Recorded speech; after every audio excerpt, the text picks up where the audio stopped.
How's it going, everybody? My name is Tanner Haworth. I'm, of course, joined by my partner, Nevin Isaiah Pack. Welcome to Big Duos, where we're going to be talking a whole lot about Hawaii sports and Hawaii sports as well. Later on in this episode, we will be talking with Paul Brecht of Hawaii Sports Radio Network. He is one of, like many, Hawaii sports reporters, a transplant from New York. So we went on to talk about his experience, growing up in New York and coming over here and talking about a lot of the difficulties that come with being a transplant here in Hawaii with all the worries of, you know, being called haole, not knowing UH's sports history enough. We go on about it. It was a really fun talk that we had today. But first of all, let's go ahead and just jump straight into kind of the big news we're following is a lot of regular season play is wrapping up here for the University of Hawaii. I'm sure it's kind of like going kind of similarly on your side, Nevin, on UH Sports as we kind of wrap into the final month of the semester. I can go ahead and start us off with a little bit of baseball talk because unlike all other sports, baseball and softball, I believe, go on for about an extra month than you would think. Of course, this weekend was going to be senior weekend for softball and baseball. They still got a whole other week before they get to their senior week. They just went ahead and finished off a really good stretch of the year, starting off a little bit slow, kind of being under 500 in Big West play. Have really impressive performance last week against Cal Poly, winning that series 2-1 as they have a 4-3 victory and a 6-5 victory in extra innings. But the Bows came out of nowhere up against the fourth ranked UC San Diego Tritons in their own house and swept UC San Diego in all three matches with a 4-3 extra innings victory, a 14-6 win last Saturday, and Sunday having a 15-10 win, overall outscoring the Tritons 33-19. A really amazing weekend for a guy like Kyson Donahue, who was featured in the final print of Kaleo. Go ahead and pick that up if you have a chance. But Kyson Donahue racked up a couple of home runs on the weekend alongside Sean Rimmer, another guy who was kind of expected going into this year to kind of get some dingers here and there. He gets ahead and gets his second one. As the University of Hawaii sits at 500 in the Big West, kind of firmly in that sixth rank. However, in the NCAA RPI scales, which is kind of how the NCAA grades out teams based on their strength of schedule, Hawaii has risen all the way to number 87 in the nation and fourth in the Big West. And that's important because this weekend's matchup against CSUN, they are 80. So whether it be a sweep or a 2-1, getting a series victory this weekend over the CSUN Matadors will be very important, not just for a chance at first place and an automatic qualifier to the NCAA regionals, but if our RPI does get high enough, there is that slim chance Hawaii gets invited without that automatic qualifier. So a lot of exciting stuff going down for baseball in these final couple of weeks of the season. That's awesome, Tanner. Good to hear that the baseball team is actually like knocking it out of the park. You Yeah, know, it's been a really fun couple of years with Rich Hill. it actually kind of reminds me of how the Overwatch 2 team has been doing absolute domination, right? We as we go from the baseball field and we get over to all of the maps that I guess Overwatch 2 has, we get to see some of our both the Overwatch 2 varsity team and the Overwatch 2 JV team doing really well this regular season, right? So the JV team won an even 2-2, placing like smack dab in the middle of their conference. They're a bunch of new guys. They're a bunch of young prodigies, let's say, because our Overwatch squad is some of the best in the nation, right? Like we have players for our varsity team, right? Our varsity team, if you didn't know, our lowest ranking member is in Masters. right? That means that in the like Overwatch 2 player basis, all of our players are at minimum in the top 5% of players in the entire like US, and like that's crazy. So, our JV team gets to learn under these guys and, practice against them, scrim with them, but they're getting some good reps in, good practice with the varsity boys. But the varsity has been showing absolute domination. They have 3 matches so far this in this regular season that they went 3-0, absolute sweeps. Bring out the dustpan and put these guys away. And it's not against like weak schools. They're not just like pub stomping the bottom tier people in the Mountain West Conference. No, these are like real contenders. San Diego Navy is a powerhouse in the Mountain West Division, and the Overwatch 2 boys are ready to bang any day of the week, and we have high hopes for them going into the playoffs for their deep run, and we hope to see they have a really good showing out this year. But yeah, no, Tanner. Yeah, what other sports do we have on campus that are bringing the heat? Well, a team that's been bringing the heat as of late has been Hawaii softball. Which, if you were following Hawaii softball earlier this year, that would have been a big surprise. We started out the year in our non-conference schedule, and I think it's something that head coach Bob Coulin would agree. It was terrible how we had started. Whole lot of There's a whole lot of pitching issues. There's a whole lot of problems with hitting as well. It just wasn't looking good. However, since starting Big West play, Hawaii has really turned it around. Uh, right now, Hawaii sits at third place in the Big West, sitting at 12-7, and despite their 19-20 overall record. So Hawaii has really just turned it on when they really needed to. If you look at their past couple of games, they you had they had a sweep over Cal State Bakersfield a couple of weeks ago, including a 10-2 Mercy Rule victory where you win 10-2, 7-2, then 8-4. So it really felt like the bats came alive. Unfortunately, you do drop the series to Long Beach State, who does sit at second in the Big West. So maybe those hopes for a automatic qualifier isn't necessarily going to be well lived. This is also still only about one more year until we finally get to softball finally having a postseason tournament in the Big West. Something that is not very. It's something unique to the Big West, where they, for both softball and baseball, do not have a postseason tournament. Meaning that if you are first place in the regular season, you've won the conference. So until then, you basically have to be perfect during the regular season. So softball, like I said, they will be celebrating their senior weekend this week. Unfortunately, it is a little bittersweet, as only a couple of weeks ago they're still kind of feeling the loss of their senior Maya Nakamura, who has been on the team for years and years now, as this very dependable second baseman. She's really turned it on the hitting side as well this year. So unfortunately for her, it kind of feels a little bittersweet, but fortunately, you've had players really step up for her. You look at Maddox Muramoto or Sierra Yamamoto, the last couple of weeks have had a couple of really great games stepping up for her. Hawaii consistently the last couple of years has been leading in home runs, so maybe that will be their ticket to making sure that they ensure a close enough a finish towards the top of the Big West. Unfortunately, it may not be their year this year, but it's certainly something to build up upon. And as Bob Coulin kind of looks at the horizon of his career here at the University of Hawaii, as he had made plans to retire by the end of next season. So even if this season doesn't work out, we still got one more chance with Bob.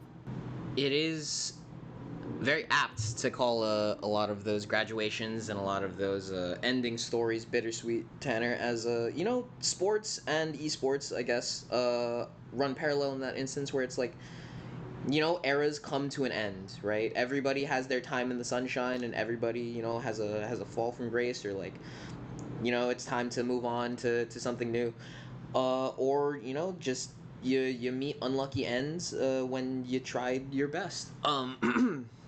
But speaking of meeting unlucky ends, the Valorant boys team, or the Valorant varsity team for UHE Sports, had a really like 50-50 start, right? I remember us talking back at the beginning of the semester, and hearing that like the basketball team kind of reflected this, in that like real 50-50, you know, winning some like good like really hard matches against teams that they kind of have like no business beating in the top side of the conference, but then like losing to teams for no reason that like they should have absolutely no reason to lose against some of the like highest performers in CVAL, the guys that you see constantly in the playoffs, making deep runs. So like the fact that they were picking up wins against these guys means that like our Valorant team isn't weak. Means that like they have the ability to like rise to the occasion.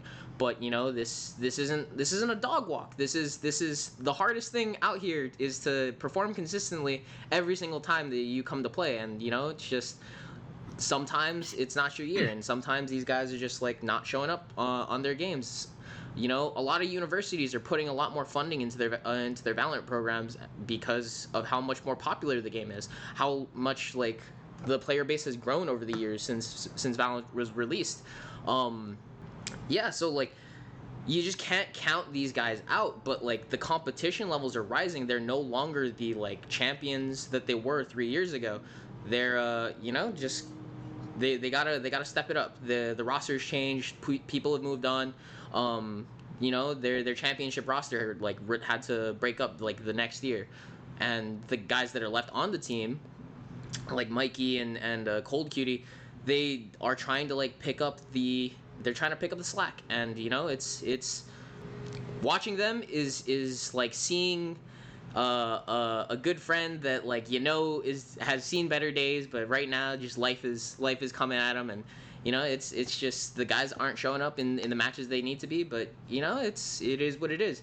So moving on, Tanner, what other hot topic news buttons we got for the sports side? So we're going to talk about a couple of teams that have just recently finished their regular seasons. First, I'm going to highlight Rainbow Wahine Beach Volleyball. We always hear so much about men's volleyball and Wahine Volleyball as well, the indoor season, as they like to call it.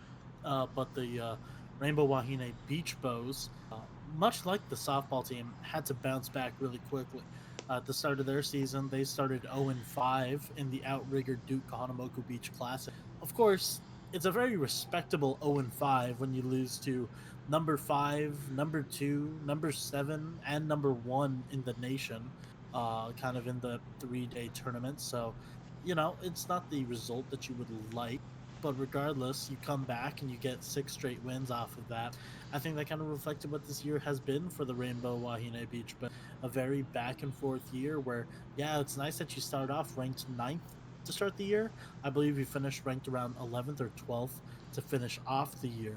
But the Rainbow Wahine did get to celebrate their senior night for senior weekend, where they invited a couple of colleges down in Grand Canyon University, University of Portland, and Crosstown College, Chaminade University, where they did have to play Grand Canyon twice and play through a little bit of rain that was just absolutely pelting the state during the time.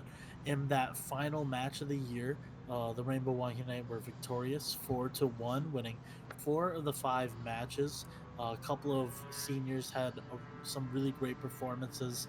The number 2 pair of Kaylee Glagau and Pawnee Napoleon absolutely dominated. Of course, those two, both seniors, both very much considered veterans of this squad. You have Kaylee Glagau, who, with one more match win after that, she would have 100 career wins, something that only 2 other Rainbow Wahine have ever done in the history of the volleyball program. And Bonnie Napoleon, she has an interesting story for herself, as she actually committed here to the University of Hawaii all the way back in 2018. The last 2 years has been playing with UCLA, and she comes over here, and or no, it's not UCLA, Cal.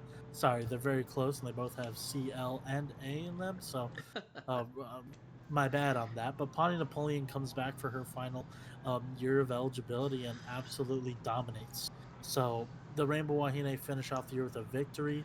I got to talk with head coach Evan Silberstein about that match, and you know, it was great, and as we called it before, bittersweet it is to celebrate senior night. He saw the importance of that match of Grand Canyon, also considered a number 20 team in the nation. You had to come out with that victory because if you had a loss, they have a lot of similar opponents to us, and that could have affected our RPI if you don't have that chance of getting that automatic qualifier of winning the Big West. And that wasn't a sure thing because this year we do have a couple of really good teams. You can never count out Cal Poly. Of course, number 7 Long Beach State as well. So these are opponents that you're expected to see in the Big West Championship for the Beach Bows. But if you can get past them and get the automatic qualifier, then you don't got to worry about your record. So that's what you just got to hope for in the end. You don't want to put your season in the hands of other people. Just go out there and win. Nah, that's super fair. Never want to leave it up to the flip of like, does this other school that has a worse rating than us beat this school on an accident? Do they show up on the day? Do Exactly. we not? Um, but yeah, this awesome to hear from the beach volleyball team. Actually, I've only ever seen the pictures of the beach volleyball team, right? Like in the Kaleo editions and like scrolling through like the Instagrams and stuff. But I've never like actually seen them in action. I can only imagine how much more difficult it is to play in sand than like on an actual volleyball court, because like volleyball in itself takes like a lot of coordination. So like beach volleyball must be like 3 times the legwork because of like how sand works. So like I can only imagine how much more like athletic and everything that playing on beach. But speaking of bittersweet, or I mean, not bittersweet, speaking of like rough beginnings into hard bounce backs, right? The WUI or Women of UHE Sports Valorant team, you know, when last time I talked about them, they had a pretty poor showing going into the Aurora Series tournament, getting knocked out in the first round. That's a tournament put on by Game Changers. It's a tournament for women by women, but it's also a tournament that features some of the best in the nation. So like, can't even blame them against losing against like players that are in the top like 2,000 on the ladder for Valorant. So like, hats off to the girls for bouncing back from those kinds of victories at the beginning of their competitive career. Because remember, the WUI Valorant team is a brand new team, right? Only formed last semester. Program is only formed last semester. They're only now playing teams this semester. So like the girls haven't had a lot of practice. But even from there, getting into some of their other like tournaments that they've had to enter in and work through. They got into the Collegiate Esports Commissioner Cup, which is like a league that a lot of the other teams play in, and like a lot of UH Esports teams play in this league that represents one of the like biggest governing bodies of esports in the US. Um, but yeah, so playing in the CECC, they are actually having a pretty solid run, right? Like the competition is a little more even, right? Expand out the pools, get us like ranked or get us into divisions, and the WUI Valorant girls have been actually making a pretty decent run through the season. They're finishing the regular season in the top half, right? With third seed ranking going into their end of season playoffs in the Mountain West Conference, and it's a higher seeding than they thought they would get. Right, I've talked to some of the girls, been following them all season long, and some of them are like, we just went out there and played, and they did, right. Like they showed up, they hit all the headshots they needed to make everything count, and you got to give it to them. So they're setting themselves up for good success going into the playoff series. So like, hopefully we can see some more like inspiring things from the women this year. Great to see the girls getting off to a good first step as their first season as a competitive team put together. It just kind of warms your heart to see like when everything kind of lines up and a team can make that bounce back and they can make this recovery from like falling down at the beginning of this the semester into like bringing it back and really rallying for the latter half. Yeah, and I think that's a lesson that the men's volleyball team is gonna have to go for is, they finish off their regular season doing what they can.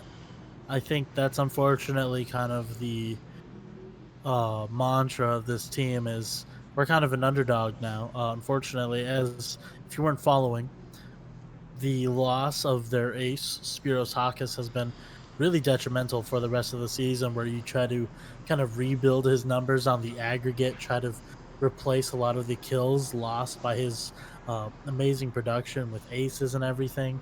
And I think you see that in the Big West Conference, where after years and years of dominance, Hawaii basically goes 500 in conference, getting swept by the likes of Long Beach State, and basically after that, just kind of going through the motions the rest of the year, splitting with CSUN, splitting with UC Irvine, splitting with UC San Diego.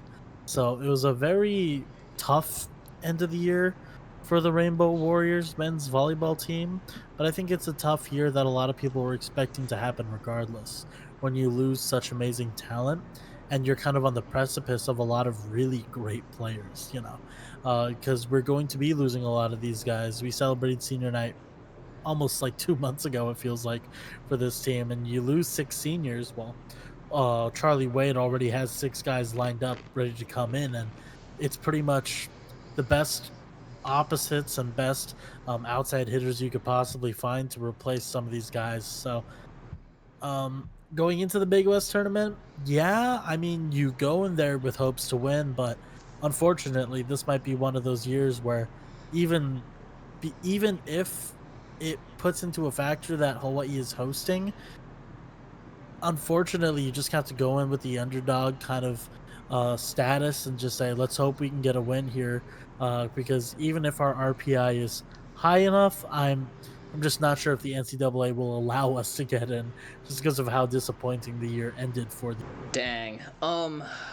You hate to hear it, right? Like, especially when you know that the teams are like practicing as hard as they can. They're actually like working their butts off to Of try and course. make these playoffs and trying to get good seedings and trying to like finish out hard. And like you hate to see like you're losing a big chunk of your like starting lineup, your like main roster because, well, I mean everybody has to grow up at some point, right?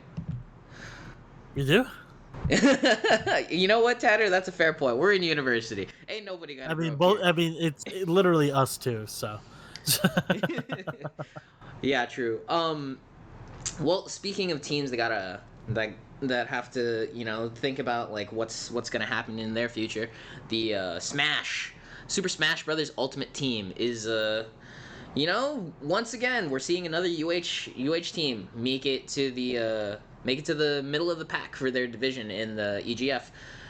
It's how do you describe watching people that are like competing with some of the best players in the nation in whatever their respective game character everything is, and like you have to actually watch as ping actively like is a giant detriment for Hawaii players, and you have to hear everybody else complain how much they hate playing with Hawaii players because of the ping issues, right? Smash is especially one of the most egregious games for this because of the fact that like you know Nintendo doesn't believe in game servers, so you have to do peer-to-peer connection. So when the Smash team has to play against teams on the other side of the country, right, in like Boston or New York and stuff, like everybody is just kind of sending packages of what their move combo is gonna be for the next like 3 seconds. So like it's rough to watch the guys have to go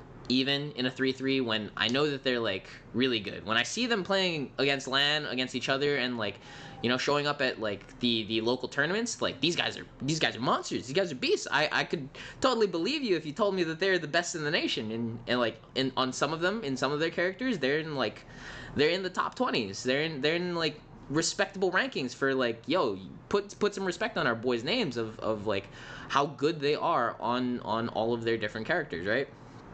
But them ending in a 3-3 kind of just encapsulates how much um, more work there is, and especially how much more like troublesome the uh, end of season playoffs are going to be. Hopefully, right? If the Smash team makes it through the playoffs and gets into the top four, they can make it all the way to the land for EGF, and they can actually show out and show up and show like the rest of the nation what it means to be like a banga here in Hawaii. Because it's not just in the streets that we can throw hands. It's apparently like in Smash and all of these fighting games. So it's really exciting to see. And I'm really hopeful for what the Smash team can bring for us. Awesome. Well, I definitely know as a gamer myself. Yeah, the ping is terrible. It'd be nice if Nintendo could fix that, but it's not as easy as that. Unfortunately, I wish it was, but something that certainly comes easy to the final team that I'm going to be talking about tonight in the University of Hawaii Rainbow Wahine water polo team. What comes easy to them is winning. They have cemented themselves as the number two team in the nation all year long. They got to celebrate their senior night against UC Santa Barbara in a 12-3 victory where, yeah, there was no opposition. It was, and I really hate that we keep using the word bittersweet, but it was a truly um, just a very fun and kind of sad night to watch for the Rainbow Wahine because, yeah, you're celebrating a couple of really great seniors, but you're also celebrating the final regular season game of head coach Maureen Cole, who spent her last 17 years here at the university, being the head coach of this team. And she had announced her retirement late last November. So we all knew this was coming. The head coach has been named. It is her assistant coach that had just signed from UCLA. Fun fact: he is 27 years old, so that will make you and I feel very great, Nevin. Amazing program, but yeah, the University of Hawaii just pretty much handled business all year long. Of course, their only two losses were to the number one team, or two of their three losses this year were to the number one team in the nation in UCLA. Yeah, UCLA has kind of pretty much done their thing at the top all year long, and I'm actually wrong. And I was wrong here. UCLA, two of the three losses. The other loss came to the Cal Golden Bears at California. So that was like a one shot difference. But when it comes to this season, number two in the nation, um, you're expected to kind of handle business in the Big West Championship this year. I expect them to handle business, and I really do also expect them to keep that number two seeding all throughout the rest of this offseason. So, first of all, congratulations to Mo Cole, and hopefully, this is kind of her path to a national championship in her final season here with the University of Hawaii. Ooh, here's going out to a perfect season next year for them. Um, you know, Speaking of perfect seasons, you know who has a perfect season so far in the regular season? The League of Who's that? Legends team. My boys in the League of Legends team, right? Love those guys. It's my degenerate game of forever playing, right? It's my esport I really love to watch. So getting to see the UH Esports guys bring in a perfect CLOL season for the Mountain West Conference is so good. Upsetting rivals SJSU earlier this year, right? We even had that big talk. We really dive into how it felt to finally overcome these guys, right? I'm so happy for them. They've been on fire this semester, right? Despite not being able to practice as much, despite not being able to or having to constantly reschedule games and accommodate other teams and have to try to work around playing in Hawaii, playing against teams that are in Colorado and stuff, and having to make up the time difference and find a time that in everybody's busy schedules works to play the video games that we play on at UH Sports. So it's just great. It's just great to see, great to hear. Really love the fact that these guys are making such a strong showing. I can't even tell you how happy I am about how amazing it is to see them winning, because for years I've been watching them crush it in the Mountain West Conference. Every roster we've made has been super strong, and this is just another roster where it's just absolute dominance from top all the way to bot lane, and nothing nothing really I can see in the future is gonna really stop these guys so long as they're firing on all cylinders. That's awesome. It sucks to hear that. To hear more people having to have this temptation of playing league. I hope they all can find some therapy in the future, and because I know that's going to be very much needed after playing that game for so long, especially competitively. Oh boy, you don't even know, Tanner. You don't even know. Um, Speaking of toxic competitiveness, right? Let's hear what Paul Brecht has to say about to come here as a transplant, and like find out what it's like to be in Hawaii sports culture. Today we are interviewing a very special guest, uh, someone we're very interested in talking to about his experience, not only his sports in Hawaii, but kind of how he got to Hawaii in the first place. We're going to be introducing Hawaii Sports Radio Network's very own Paul Brecht. Paul, how's it going today? Tanner, Nevin, I'm super excited to join you guys. It's a good day, a very sunny day. Every day is sunny here with a little bit of Manoa mist tossed in, but I'm good. How are you guys today? Doing fantastic, getting to record with you, skip a little class, have some good vibes. It's a good day overall, it sounds like. Yeah. So, first of all, I think we just want to talk about the beginning of your journey. Um, like many sports people that are here, you have a connection to the East Coast. So, kind of just talk about your journey here to Hawaii. Yeah, I also have kind of noticed that since being out here is there is a lot of East Coast ties, strangely enough. But yeah, originally from upstate New York, so like the Syracuse area, we'll call it for people here in Hawaii, just to give a recognizable landmark. I ended up coming out here after graduating from Ithaca College, a Division III institution in upstate New York as well. It's actually a fun fact. Our School of Communications, the Roy H. Park School of Communications, it's got a lot of different pretty fun alumni. The one that I like to, I'll say, flex the most is Bob Iger, the CEO of Disney, is a class of, I think, 73, something along those lines. And, it's funny because everywhere you go, it seems like there are connections to Ithaca College, especially in this sports broadcasting, sports media world. Kevin Connors for sport, for actual the mothership, ESPN, whatnot, and so on and so forth. So I always kind of knew that I wanted to go into this after college. I wasn't sure an exact path. My friend who I graduated with in college brought up the idea to move out here because we had a connection with somebody who actually worked at KITV.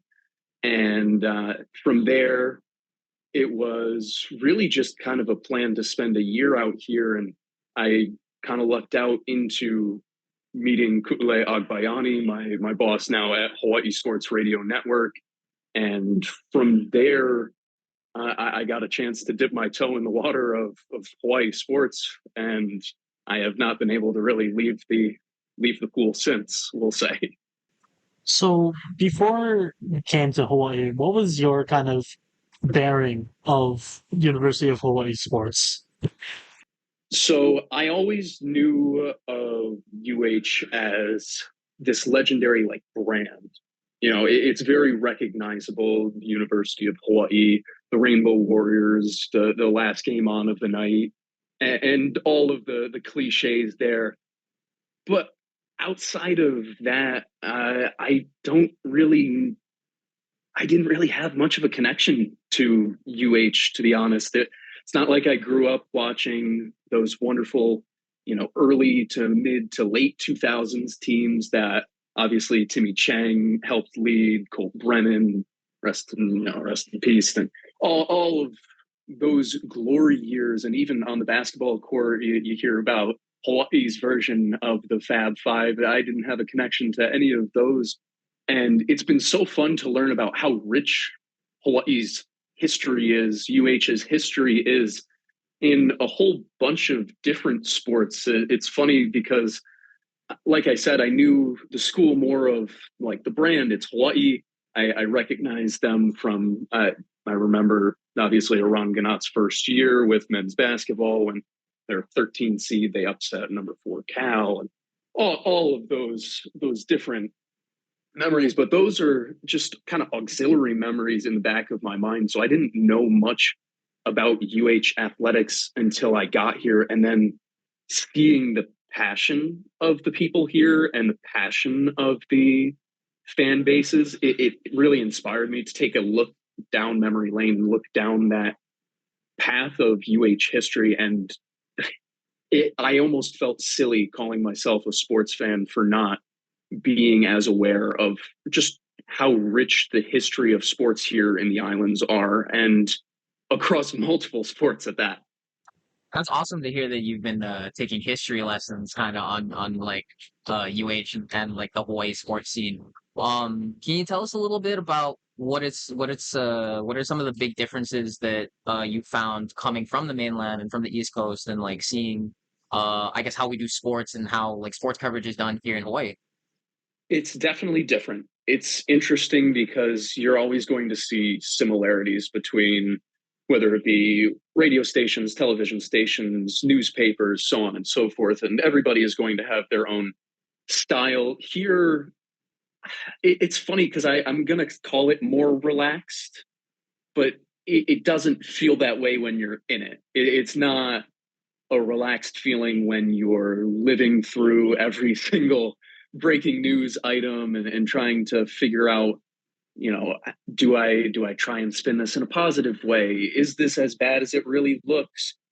How do I play on both sides? How do you keep your objectivity? So that stays all the same from the mainland to here. And I think our media conglomerate here, for the most part, does a really nice job of that, where it's balancing. I will say on the mainland, people are meaner. Like, just straight up, they are very, very nasty a lot of times. And here I've been able to just kind of have easier discourse. Even when you disagree with people, it's a lot more respectful, I feel like. Um, and you see fans who are knowledgeable of the game and many different games at that. It's fun to see how many different people have different interests, even just here in Hawaii, where I use this example quite a bit where I have never been a big volleyball person. And that was because I never knew how awesome the game could be until I came here to Hawaii and I talked to people here, and it's incredible how knowledgeable they are about these different sports as well. So the sports scene in terms of mainland to here, I would say that there's a different emphasis in certain sports here, but overall the main baseline of it is still the same. Of you have the same objective coverage, you have the same grappling with the positives and the negatives that are sports in general. And it's cool to see because I did get an opportunity to work back in New York as well, and it's definitely different, even though it is the exact same industry. Kind of thinking about the whole differences and you having to kind of learn while you're here. Did you ever feel that you had any pressure being kind of like an outsider? And obviously in Hawaii, the easiest way to point it out is like, did you ever that worry being that Holly from New York that just talks about uh, sports? I was worried about that from day one, and that's part of the reason that I've like taken. I joke about taking the history lessons with and just in general the island, like high school sports as well. One, because it's important to do that as anybody. I mean, if you want to be respected in a conversation, you need to know what you're talking about. You need to know what came before you and what will come after you. But on top of that, Hawaii has such a proud culture and such a proud set of people who know what they're talking about, and they will call you out on BS, especially when you're on the outside coming on in.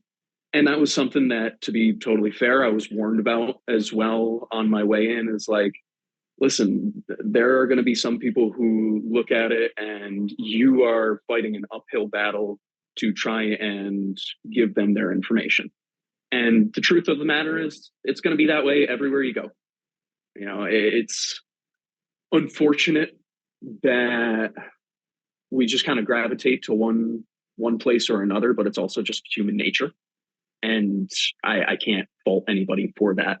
And that in turn always motivated me and has always inspired me more so to be informed in what I'm talking about, so that I can at least have these conversations. And if people disagree, then it's, you know, it's not like, oh, this guy doesn't know what he's talking about. This Howley from the mainland is just coming in and thinks he knows, he's a big shot, knows this, knows that.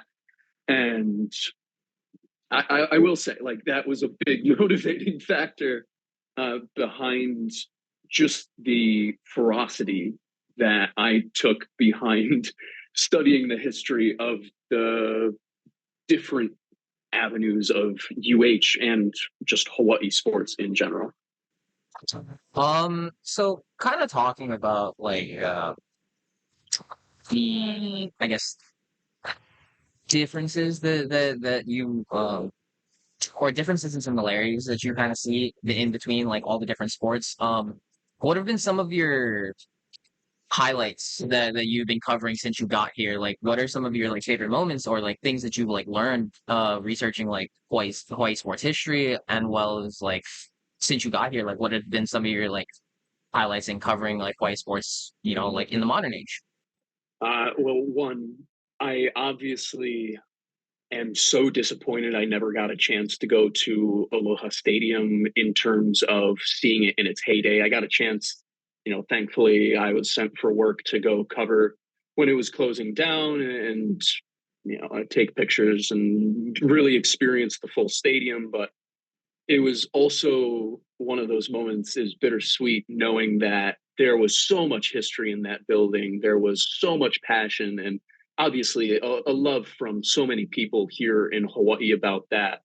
Uh, that was something that like, it was a highlight for me to be able to go before it's completely, you know, PAL closed down, can't go in, can't enjoy it at all. But since being here, man, there are so many memories. So I bring up volleyball before and how I wasn't really a big volleyball guy. My first thing that I covered here was the OIA Girls Volleyball Championships.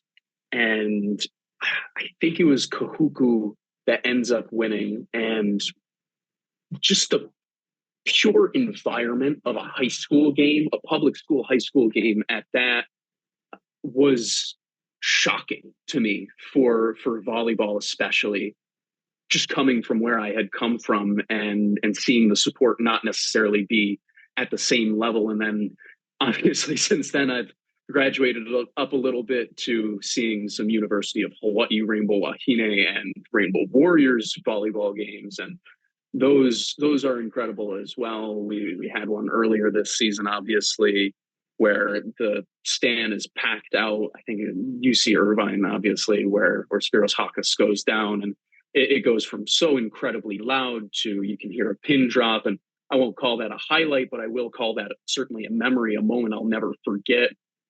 It's funny, a lot of my memories come against UC Irvine and Hawaii. I remember my first year on the beat covering men's basketball, and there's UC Irvine senior night. That night was exceptionally fun as well. I mean, the memories go on and on and on. I think one last one I'll toss in there. This past year's Mililani Kahuku football. That game was incredible to see such a decisive score, or just to see such a big play right at the end, up close and personal too, was really, really awesome. In general, there are so many things here in Hawaii that it never ceases to amaze me each week how many different things I text home or call home or message home about, where I'm like, man, I wish you guys could see this out here, because it's really just different, the amount that people care about it. And I think that is the biggest highlight that I can shine a light on, is the passion at every single event. Every time I feel like it feels cliche or corny to be like a professional event, but it really does feel that way at so many UH events or at high school events. You feel like you're at a college game. Just passion is overflowing, and it makes almost everything a highlight when you work in sports out here in Hawaii. And then kind of one last question, just to be a little fun, because I know the Hawai'i Sports Radio Network covers a lot of OIA. I think you guys are the official OIA coverage. Is that correct, Paul? Yes, we are their partner. We will have we got a whole bunch of OIA stuff that you can check out with us. Right. So I'm going to ask you the question. Is there a favorite school that you like to cover? And I will say this, as an ILH graduate, I think there's a correct answer to this question. As an OIA person and not a private school kid, there is a wrong answer and there are right answers. I think that's fair. Is there a team that's been my favorite to cover? Oh, dude. So I mean, it depends on where you're gonna go. In terms of environment, it's hard to beat any type of Kahuku games, just because they travel so well. But it also feels like they dominate in like everything, or they're just always there in everything. I don't like rooting for like front runners. You know, I don't like my underdogs. I like my middle of the pack people. God, this is tough. You guys really did put me on the spot here with this one. I'm going to say this, and it's partially because of proximity and partially because I'm covering their game later today. I really enjoy Farrington games. I like going and covering Farrington stuff. I think they've got some nice facilities. I think that their fans are passionate. And in general, you see them up in some sports and you see them rebuilding in others. And I think that's a lot of fun as well, because it's not just total world domination. And plus, if games go late, you got that 24-hour place. Right. Yeah. Well, Paul, thank you very much for joining us today. Really appreciate your insight and looking forward to, your coverage that you guys have on Hawaii Sports Radio Network.